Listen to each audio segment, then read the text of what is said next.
The views expressed on the following program are not necessarily those of WPSL. However, you're encouraged to like and share them on social media. It's time for the Sue-Ellen Sanders Show. Heard each week at this time. It's your Friday night thing to do at 6:05. Here's your host, Sue-Ellen Sanders. Welcome to the Sue-Ellen Sanders Show.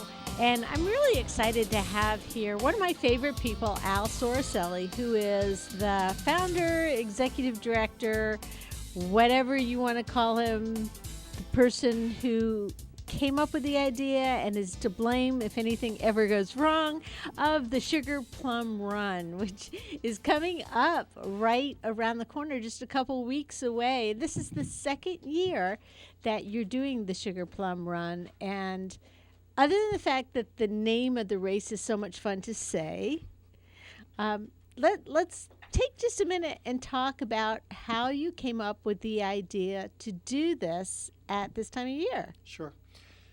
With respect to the idea of the race itself, we wanted to come up with something that was unique, different, fun, but still maintain the integrity of a proper race.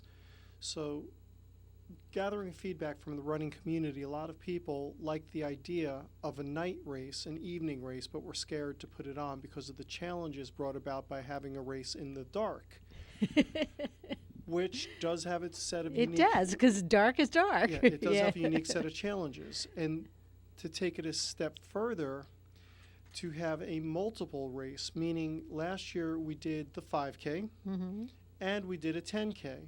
So that went well, and that was very appealing to people because people have their preferences as to what they're going to run. Well, this year, I don't know who to blame, but we decided to add a half marathon to it. I think everybody around the table was all excited about it when it came up. Was it, oh, a half marathon? That's an awesome idea. And that's why the 10K was so popular, too, because 5Ks, honestly, Al, they're a dime a dozen. Yes, They're like 2 or 3 a weekend on the Treasure Coast, especially during the season where it's a little bit cooler to run. 10Ks, which is 6.2 miles, are harder to find. And half marathons are very difficult to find a good, fun half marathon. And oh my gosh, a half marathon that's run in the cool evening hours, I just get chills thinking of it. Keep lifting those intentions up because we would love for cool weather. We would absolutely love. South Florida would love for some cool weather. But yes, it's absolutely running as an outlet. You just want the perfect surrounding. You want that great course. You want that great weather. You want whatever's flowing through your ears, music you're listening to. And it just is a game changer for a person. You're well aware of this. Yes. Yeah, the half marathon, everyone was excited except for me. Not that I didn't think that it was a great idea, but the challenges associated with putting together a successful half marathon and having it integrate with a 10K and a 5K, all while doing it at night. So as we get closer and closer to November 30th, my sleep is becoming less and less predictable. It's just every little detail has to be covered for this race to go over well. And the other thing you want to do, of course, is have them all finish at the same place. Yes, so they're all starting and finishing at the same place. And so that adds to the challenge, too, because you have 3 different distances. You have to possibly go in 3 different directions or have some of them go in the same directions but loop more than others. And I know on the 5K and the 10K route, there were a lot of the 5K and 10K route were together until it split off for the end of the race. Right. And that's kind of fun, especially for the people running the shorter distances that are running alongside people that they know are running longer distances, and they can just like speed up and pass them by. And then to have 3 different distances, I can imagine you not sleeping at night because just thinking about the challenges, there's a lot on the table there. There really is, but In order to make this work, you need to have the best people involved, and it starts with the timing service, which is Mike Melton, MCM Timing Services. Mike is, I wouldn't even dream of doing a race without Mike Melton doing my timing. I just wouldn't. Because he is the best, and he's got the best equipment, and you can count on him. He sends the emails out ahead of time.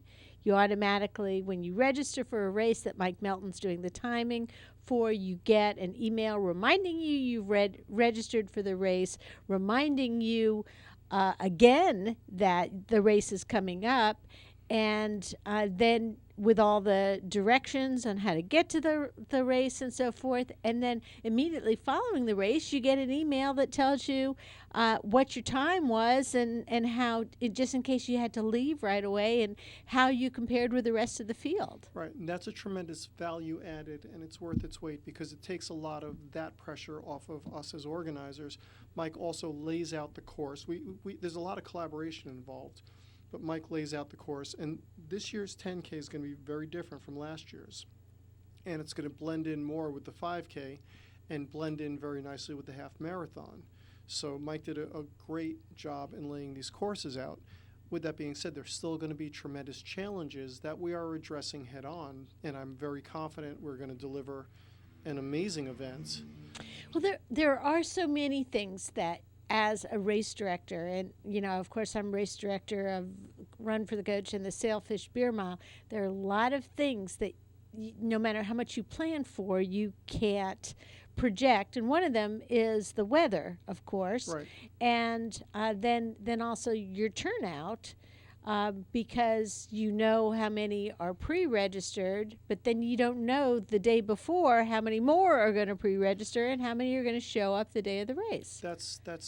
That boom. Yeah. Okay. Talk about keeping me up at night. Okay, so I gave you some more things on your list. Good. Believe me, it's very. They were there. It sits squarely in the frontal lobe of my mind right now. Here's for instance. Last year, about 7 days out from the race, we were at 290 registered runners. 7 days out from the race. So you thought it was going to be a nice size, make some money for WPSL Christmas Kids and keep it tight. Yeah. 450 runners. Race night when everyone between all the so walk-ups and everything. It doubled. Pretty close to it. Yeah. And people, even though they register late, they still have expectations. They still want a shirt. Yeah. They want it to fit. They want, it's like, so what do you do? So that's another thing. We have to take numbers at a certain point with certain items, whether it's shirts, awards, and we have nice shirts and great awards, and say, okay, the awards take X amount of time to get here. Right now we have X amount of people signed up. We have to kind of interpolate, extrapolate, and try to figure out how many to account for the walk-ups. That's kind of, that makes me nervous. Because everybody who finishes the race gets a medal. You have a finisher medal. And it's a custom Lucite finisher medal. It's a 3-inch finisher medal for the 5K, 10K. And I believe it's a 5-inch medal for the half marathon runners. And it's Lucite, like a snowflake. They're beautiful. They are beautiful. And they're nice enough that they might be the medals that you would get if you finish the race as an age group finisher, but you get them just for finishing. So in addition, you do have medals that you also give to the so you have 3 different races. Again, it's the Sugar Plum Run we're talking about. It's a 5K, a 10K, a half marathon. Takes place November 30th. That's a Friday night, and it begins and ends at Tradition Square in Port St. Lucie. Correct. So if you are not a runner, come on out for the 5K or come out to watch. A lot of people just walk the 5K. If you are a runner, you have a choice of 3 different distances. 5K, which of course is 3.1 miles, 10K, which is 6.2 miles, and a half marathon, which is 13.1 miles. And if you have not run a longer distance before and you're a runner, it's seriously addicting. It really is. It's a life changer. I see the light in your eyes when I say that. It is. For me, and I don't like talking about me, but with me, it had massive implications on my overall well-being. It really did, because where I was to where I am now, and I may have told this story this time last year, but goodness, when I first started, before I committed myself to running, I'm 5'6". I used to say I'm 5'7". I can't pull it off anymore. I'm 5'6". I used to weigh, this is going back 6-7 years ago, about 220 pounds. So you only have so much room to put it. My heart was inefficient. My blood pressure was rising, hypertension, pre-diabetic. They had a litany of things they wanted to put me on as far as maintenance meds and stuff like that. And I was like, no. Nothing against that, but no, that's just not. Plus, you probably didn't feel very good either. I felt like a slug. Yeah. I did not feel well at all. Yeah. So very long story short, our Morningside Church had a Couch to 5K program. I said, God, I hear you. They put the 5K race on, and that was my first race, and the rest is kind of history.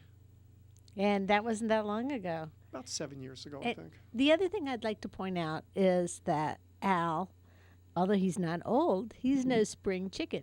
So, no, not at all. Yeah, so when you say, oh, well, gee, I wish I'd started running, and maybe when I was young I should start to run, a lot of times people don't start to run until they're a little bit older, until they have time. You know, maybe you've had a lot of time constraints on your life because you've got family, taking the kids places. I did start to run when I was 18. And so I ran through my young adult life, met my husband training for a marathon many years ago, and then ran with my kids in a running stroller, which was back then, it was kind of like a big parachute. And now I'm finally to the stage where the kids are on their own and I've got time to run. And now I find myself on the sidelines a little injured.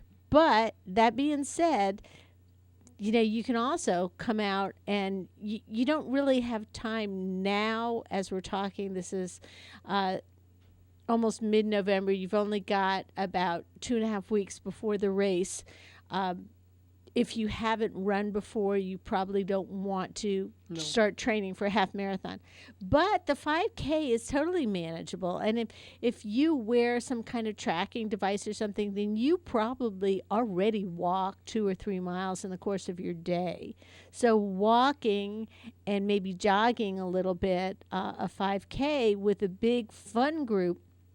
And I've got to paint the picture here because last year's event was so much fun. First of all, you get there and you're on Tradition Square, and then you have the different booths around where you pick up your race number, you pick up your T-shirt, you have different things to purchase, kind of like if you are interested in running, you get some kind of you see the food cooking in the one tent, and you see the water getting ready to stage, and you see everything that's getting ready to happen, and you see the excitement starting to build.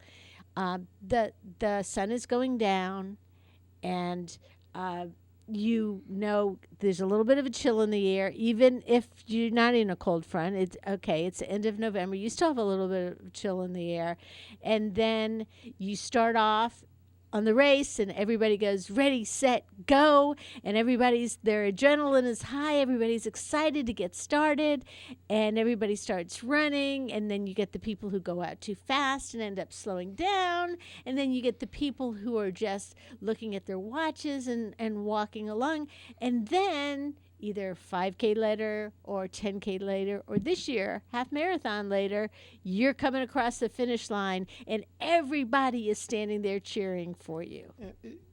There's a lot of excitement at the finish line, especially at our event last year.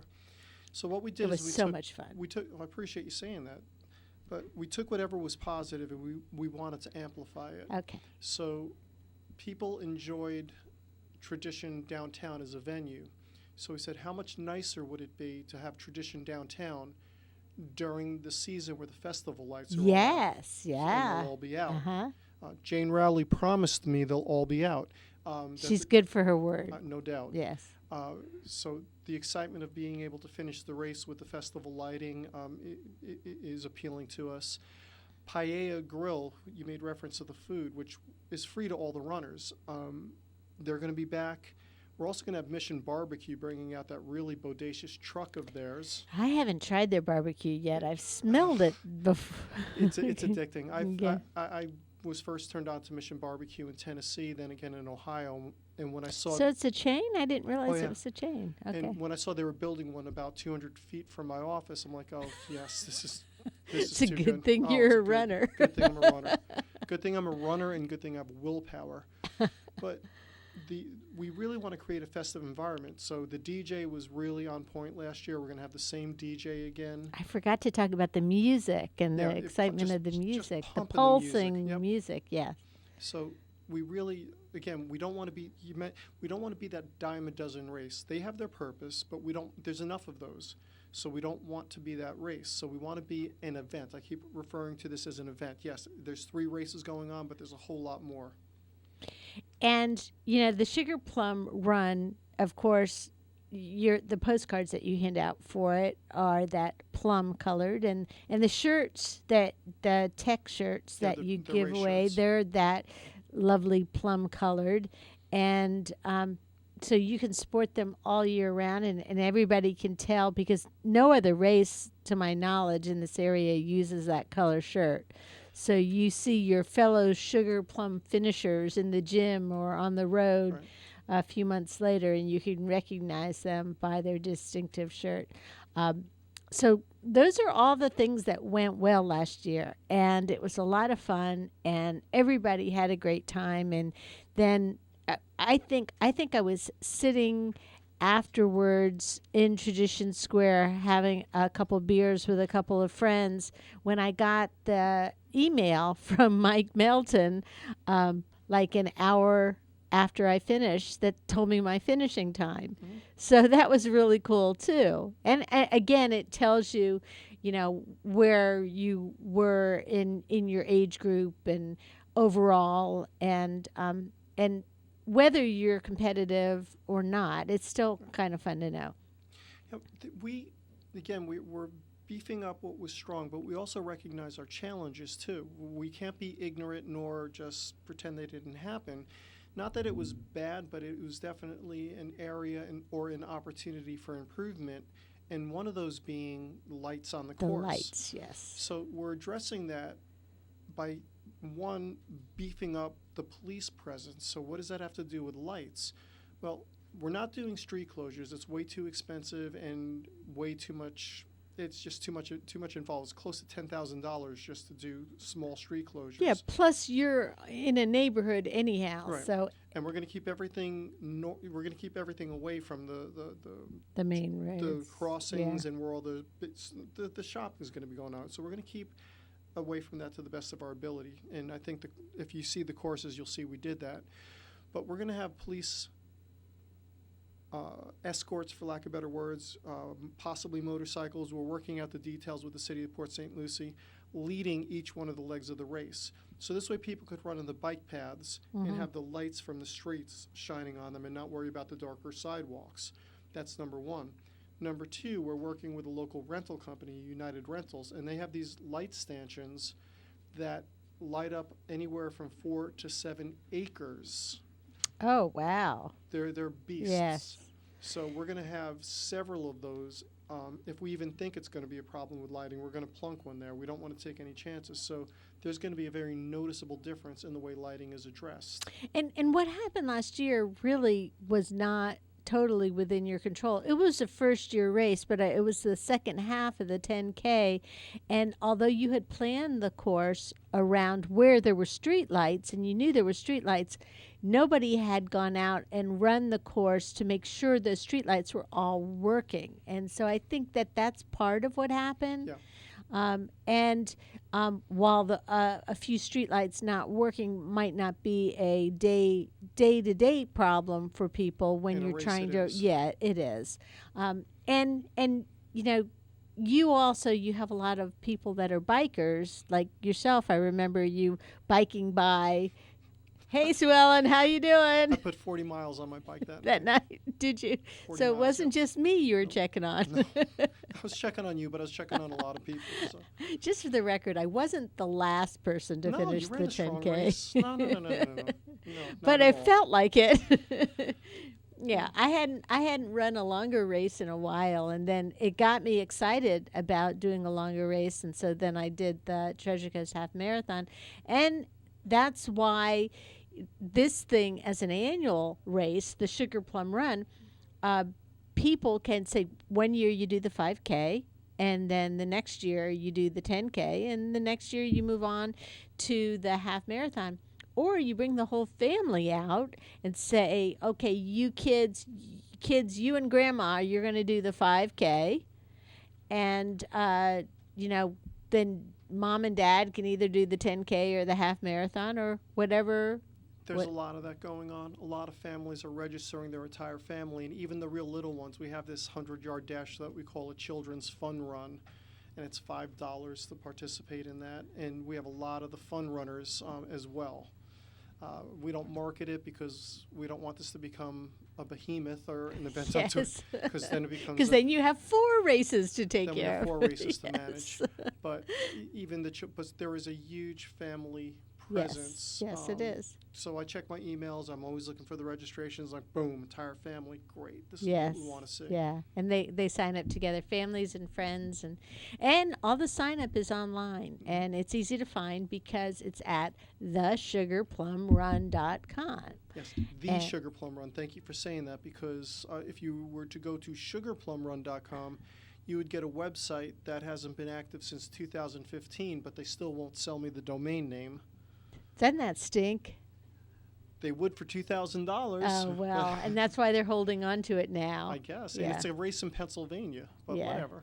Yeah, But thesugarplumrun.com. that's okay. You should have just called it the Better Sugar Plum Run. But we haven't talked much about, we talked about the race itself and the excitement and how easy it is to sign up. But I mentioned in passing that the beneficiary of the race is WPSL Christmas Kids. Yes. So that is really awesome. You and your wife Ann both have been for years involved Yes, we with have. the WPSL Christmas Kids.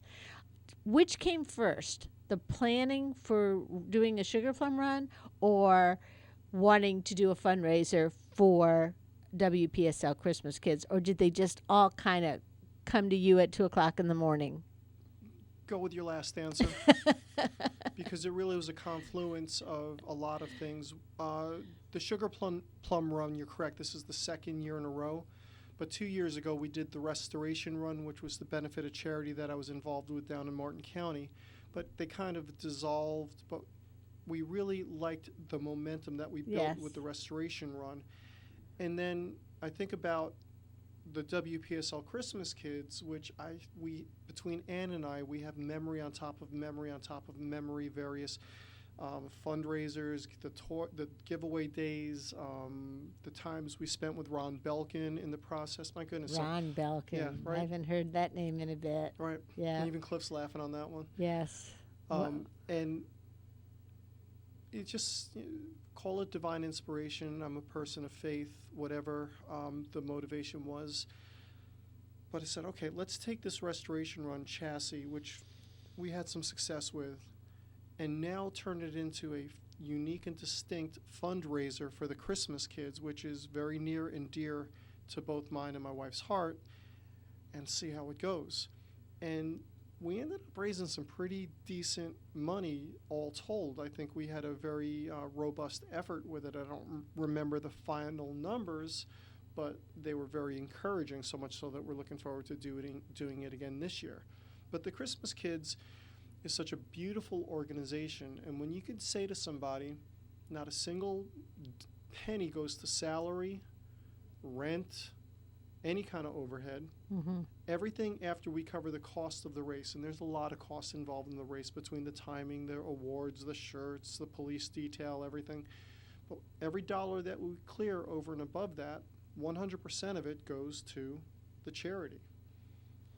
And it makes it for anyone, I can't tell you how many times that I have somebody call me up and say, I just want to do a quick little race for charity.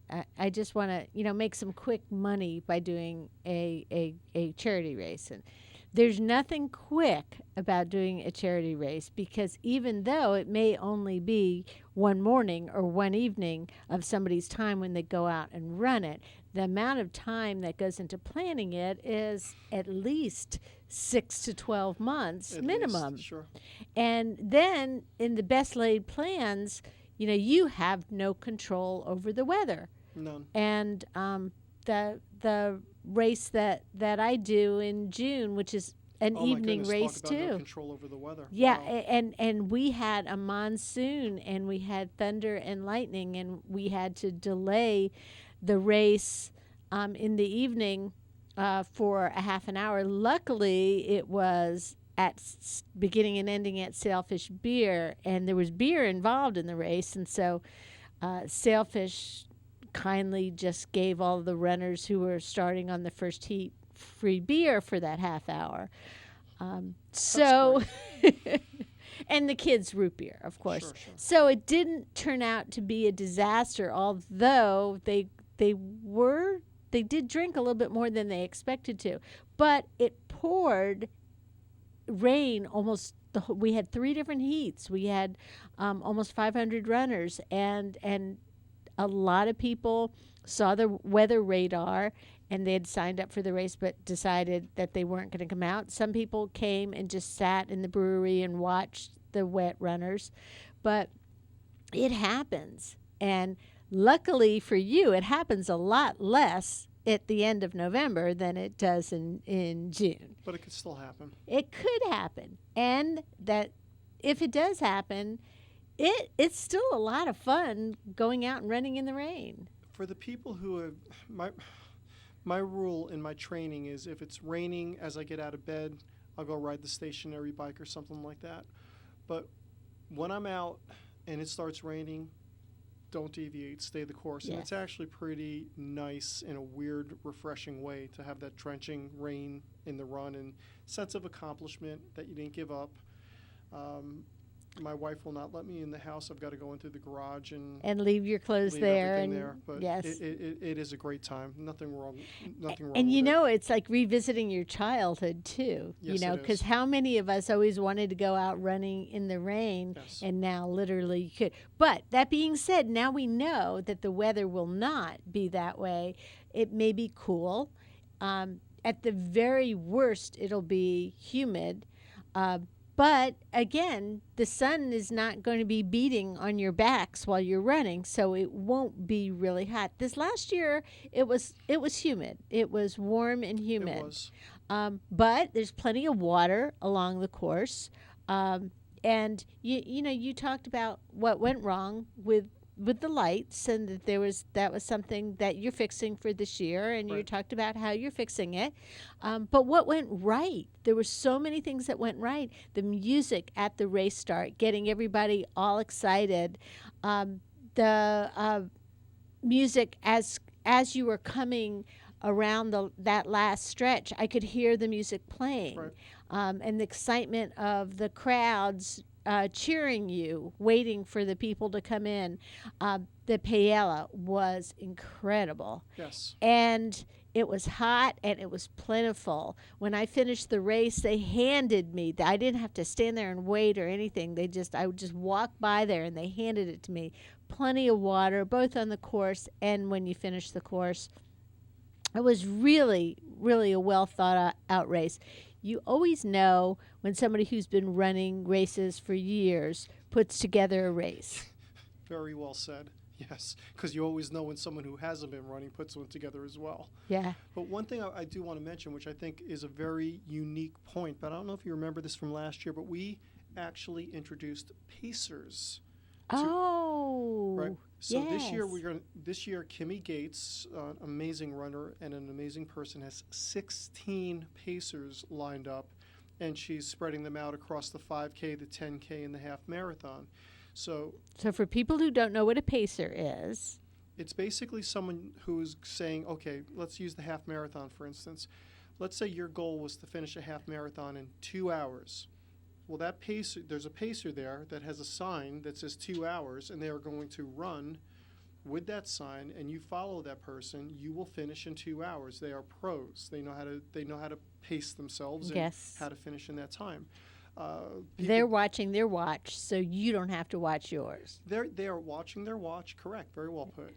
But they're also, it's kind of this Jedi thing. They know how fast they're running without having to look. Yeah, These are some amazing. Yeah. These are people that have run ultras, Badlands, type of really like intense races that they're just coming to help us because they think it's a great idea. And it is. It's so much fun. I've never been a pacer, but I can only tell you from people I know who've been pacers how rewarding they consider it to come, and they sign up to be a pacer, and then they help these people achieve their goals. Yes. And you're not married to your pacer. So if you were going to run with the 2 hour group and then you find that pace is too tough for you after the first 5 or 10 minutes or so, then you can just back up, and you'll see the different people with the signs. They'll be wearing different shirts, very noticeable shirts. They'll have their signs so you can drop off, or conversely, if they're going too slow for you, don't be so quick to make that decision. But if you think they're going too slow for you, you can move ahead and find a faster speed up one. and get the next pacer. And that's the other thing too, is whether you're an experienced runner or not, sometimes when you're feeling good at the start of a race, you might go out too fast. Yes. And when you do, it seems like it's sooner or later that comes back to bite you. You hit your wall. Yeah. Irrespective of the length of the race, you will hit your wall. You mentioned 5Ks, right? And I just kind of smile because I refer to those as torturous sprints, a 3.1 mile sprint. No tactics, no nothing, just run as fast as you can. And I, for the longest time, was very guilty of going out way too fast and hitting my wall, and then trying to finish strong, and then crossing the finish line saying, I'll never do this again, only to do it about 100 times more. But your point is very well made, that manage your pace. You want to be, if you, at all possible, that negative split is a beautiful thing, meaning the second half of your race is faster than the first half of your race. That's a beautiful thing if you can do that. But then again, too, if you're a runner and you're properly trained, you don't want to take a chance of going out too slow or getting, say you're running along with somebody else and you could run much faster, but you don't want to leave them. And that's the other great thing about having pacers out there on the 5K and the 10K is you got this group of people to run with. This woman told us a beautiful story on her Facebook page on how her daughter was maybe 10 or 11 years old, ran her first 5K, and she was very nervous. She found a pacer. The pacer just literally, this gal took her under her arm, stayed with her the entire time, encouraged her, and at the end of the race, handed the little girl her pacer sign to take home, and she now has that sign above her bed. Aww. Yeah, so, I mean, it's just a beautiful story. Yeah, and so it's rewarding for the pacer and also for the person who's running. And, you may just want to come out, and maybe you're not competitive at all. I know Al and I don't fit in that category, not in the slightest. But maybe you just want to go out for the fun and the camaraderie and getting out there, and you're walking or jogging or bringing the family out. But this is really a situation where there is a race for everyone in your family. Well, and that's a great point, and I'll just give you a quick illustration. If you want to walk the 5K, we encourage that you just come and walk the 5K. And I'll tell you the quick story about, we'll call him Ed, because that's his name, from our church. And Ed is a gentleman who had an injury, so he uses a cane, helps him out. I think he's in his early 70s. Came and walked the 5K, and he actually got a finisher. He got the finisher medal, but he actually placed in his age group because there's not a lot of people in the 75 to 80 age group that are doing that. So he wore that thing to church, and he was sporting it. He was a happy boy. So if you don't want to run, be an Ed. and come and walk it. Bring your dogs. They just need short leashes and preferably not the biting kind. Okay. So dogs can run welcome. on short leashes. Sure. Oh well, I may come out even if I'm injured because my dog likes to run a lot too. So again, you can register online at thesugarplumrun.com. Correct. The Sugar Plum Run is Friday, November 30th. And it begins and ends at Tradition Square. What time does it start? The half marathon starts at 6 o'clock, and the 10K and the 5K start at 6:30. Okay. So whichever race you're doing, you're probably going to want to come out. You want to pre-register, yes, if at all please possible. pre-register if possible. And you can do that online.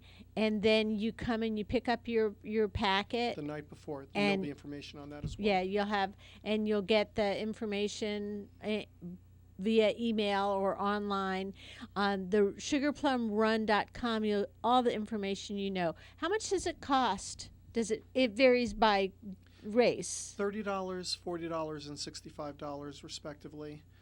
And when you see what you get in return, it's a value race. You're getting tremendous value for your entry fee. You really are.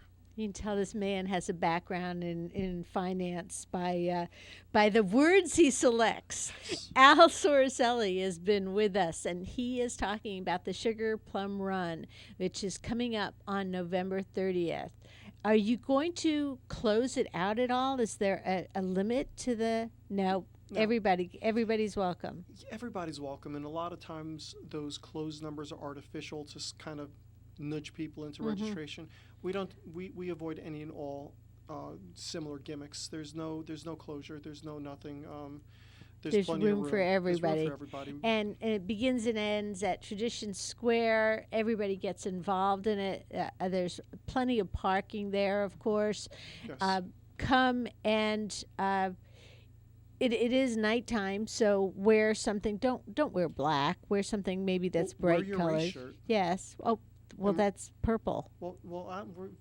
We'll talk about that again. Okay. We're deciding on the color. The purple will be there, either an ink or shirt. Okay. But everyone's also we're getting blinky lights for everybody. You're getting blinky lights. That's blinky something lights. new too. Yep, So something new. and those are all part of it. You get the blinky light. You get That's free, yes. the souvenir tech shirt. You get a finisher medal. And you get an opportunity to run with one of the premier races. This is only the second year, so that's perfect because if you had 500 people out there last year, the chances are you will double that. Really turns it into an event. And that's exactly right. Very well said.